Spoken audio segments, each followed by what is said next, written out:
Anak laki-laki itu sedang berusaha tidur di tempat tidurnya. Tiba-tiba, air mulai naik memenuhi ruangan itu. Begitu air mencapai tempat tidurnya, ia segera bangun dan menyalakan lampu. Ia melihat seluruh ruangan sudah dipenuhi air. Semua orang yang ada di ruangan itu pun terbangun karena ketakutan dan mencoba berpegangan pada tepi atas plafon.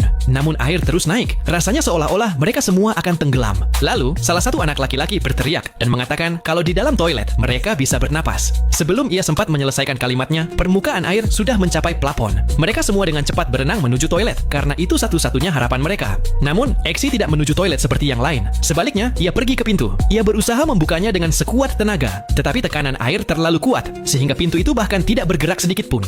Sementara itu, yang lain telah memecahkan pipa pancuran dan mendorongnya ke dalam toilet agar mereka bisa bernapas menggunakan udara dari luar. Exi tidak menyukai ide bernapas melalui toilet. Ia melihat sekeliling dan menemukan cermin kamar mandi. Dengan berpikir berbeda, ia mulai memukul cermin itu dengan sekuat tenaga. Kaca itu kuat, tetapi ia terus memukulnya. Napasnya hampir habis, namun ia tidak berhenti. Akhirnya, cermin itu pecah. Air keluar dari ruangan dengan deras, dan yang lain pun berhasil melarikan diri lewat arah itu juga. Mereka semua selamat.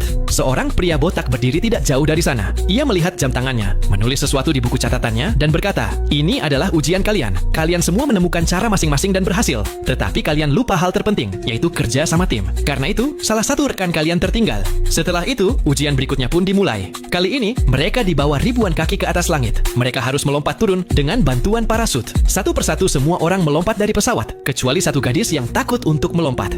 Exi menyemangatinya dan berkata, "Kau pasti bisa melakukannya." Lalu, ia melompat terlebih dahulu. Saat terjun bebas, semua orang menikmati lompatan itu. Beberapa bahkan melakukan putaran di udara. Tak lama kemudian, gadis itu akhirnya melompat dan bergabung dengan mereka. Semua orang mengira misi ini cukup mudah. Tiba-tiba, pria botak yang bernama Man berkata, "Ada 6 dari kalian, tapi hanya 5 parasut yang berfungsi. Salah satu dari kalian tidak akan selamat.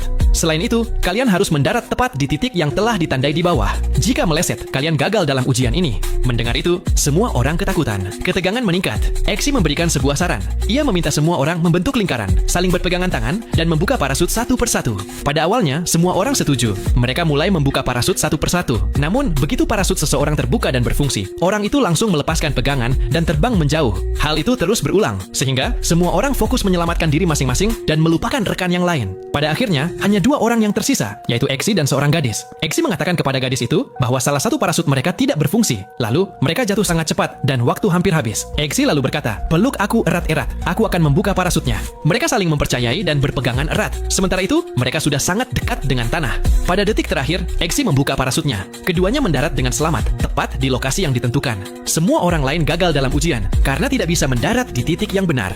Nah, cuplikan adegan film ini bisa kalian saksikan dengan judul Kingsman: The Secret Service 2014.